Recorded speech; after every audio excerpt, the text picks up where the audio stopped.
રાજકોટ જિલ્લાના જેતપુર તાલુકાનું મેવાસા ગામ અહીં હાઈસ્કૂલ અતિ જર્જરિત થતા બંધ થઈ જાય એવી સ્થિતિ સર્જાય છે। 6 થી 7 ગામો વચ્ચે આ એક હાઈસ્કૂલ આવેલી છે।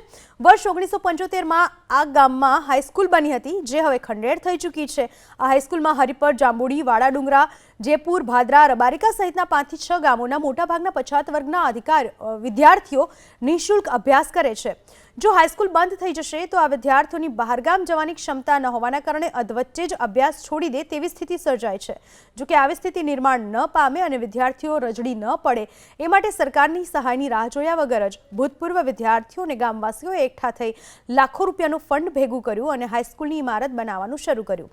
જો કે ફંડ ખૂટી પડતા ભાગવત સપ્તાહ બેસાડી ફરી ફંડ એકત્ર કરવામાં આવ્યું। પરિણામે નવા સત્રમાં વિદ્યાર્થીઓના અભ્યાસ માટે હાઈસ્કૂલ તૈયાર થઈ જશે અને વિદ્યાર્થીઓ અભ્યાસથી વંચિત નહીં રહે।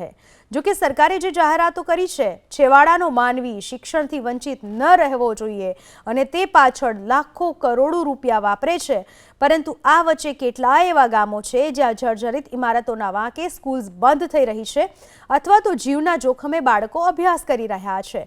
ત્યારે સરકારે આ દિશામાં થોડું વિચારવાની જરૂર છે।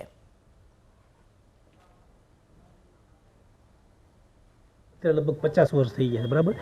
50 वर्ष ने अंते बिल्डिंग लगभग जर्जरित थी गई तो ऊपर स्लेब लगभग तूटी गयो तो बराबर है। तो छेल्ला 7-8 वर्षथी रामबापानी जग्या अहीं ऐतिहासिक जग्या है, बहु ऐतिहासिक ने धार्मिक जग्या है, त्यां स्कूलनुं स्थળાંતર કરવામાં આવ્યું હતું। પણ હવે એવું હતું કે ડીઓમાંથી વારંવાર એવી રજૂઆત કરવામાં આવતી હતી કે ભાઈ હવે તમે લોકો બિલ્ડિંગ બનાવો, અધરવાઇઝ તમારી સ્કૂલનું માન્યતા રદ થશે।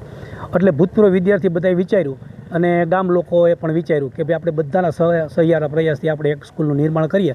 નવું નિર્માણ થઈ જાય તો મૂળ જગ્યાએ પાછી સ્કૂલ આવી જાય। ગ્રાન્ટેબલ સ્કૂલ હોય અને સ્કૂલ અતિ જર્જરિત થઈ ગઈ હતી, બાળકો સ્કૂલની અંદર ભણી ન શકતા, એના માટે રિનોવેશનની જરૂર હતી।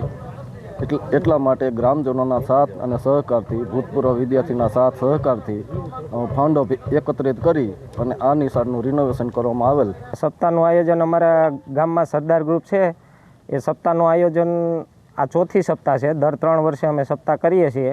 એમાં આ વખતે ઉદ્દેશ્ય અમે હાઈસ્કૂલના લાભાર્થે રાખ્યો। સપ્તાહમાં જે કાંઈ ફંડ ફાળો વધે એ હાઈસ્કૂલના લાભમાં જવાનો છે।